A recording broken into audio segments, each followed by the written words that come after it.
Mars, the red planet, sits in our skies shining brightly.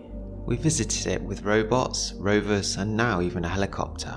But what about a jumbo jet aeroplane?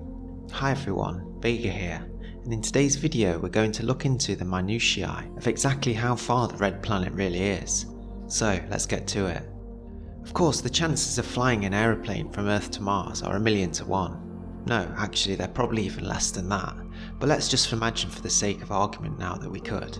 Some of you may remember the original video, one of the first I ever made, but I thought it was time to upgrade the audio and also add a few more visuals, rather than just let it disappear into the YouTube void. Let me know if you'd like to see any other of the older videos re-edited and updated. So, a trajectory from London to Sydney is about 17,000 kilometres, which is pretty much most of the way around the world. It would take around 23 hours and 5 minutes. What we're going to do is use this as our point of reference.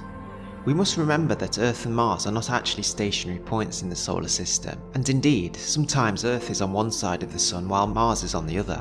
But when they are closest, like in this diagram, they're around 56 million kilometres apart, and presumably that's the route we'd like to take. So first of all, and in the spirit of imagination, we might need a few little modifications on our aeroplane.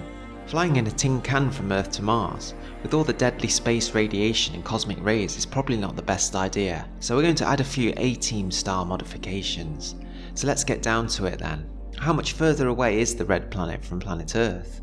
In this diagram, the little dot here represents 17,000 kilometres, and remember that's London to Sydney. Now each one of these white dots now is the London to Sydney route, and there we are. That's 56 million kilometres represented. So again, the purple dot is London to Sydney, and the rest the distance between Earth and Mars at its shortest. Assuming a more or less standard cruising speed, it becomes a relatively straightforward calculation. The 23 hours flight from London to Sydney is now replaced by London to Mars, which would take 93,000 hours, or 3,888 days, or indeed 10.65 years. Flying on an aeroplane to Mars, we might have a little trouble planning the journey though, given the fact that Mars would already have gone round the Sun 5 times by the time we got there. But we don't want to end there. Let's carry on with this analogy. What if we were to continue on the plane to the nearest star of Proxima Centauri? At 4.24 light years distance and going at roughly 600 kilometers an hour, Proxima Centauri is around 40 trillion kilometers away. If we divide that by the shortest Earth-Mars distance, which is 56 million kilometers, we see this little purple dot is now the Earth-Mars trip, and the sea now of white dots is the trip to Proxima Centauri.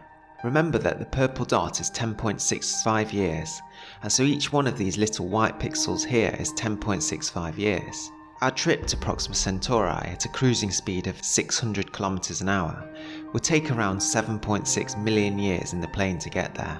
You might want to take a few films, ebooks with you then, perhaps even a few beers, or indeed the entire series of It's Always Sunny. It's going to be a long, long journey indeed. Thanks for watching, and consider subscribing if you haven't already. If you'd like to support the channel further, you could consider buying me a coffee, and I'll link this in the description. Thanks to those of you that have already done so, and if you have any videos or subjects that you'd like to see brought to life, don't forget to let me know in the comments below, and it could just be your idea next week that shows up. Take good care of yourselves, look after your friends and family well, and I'll see you on the next one.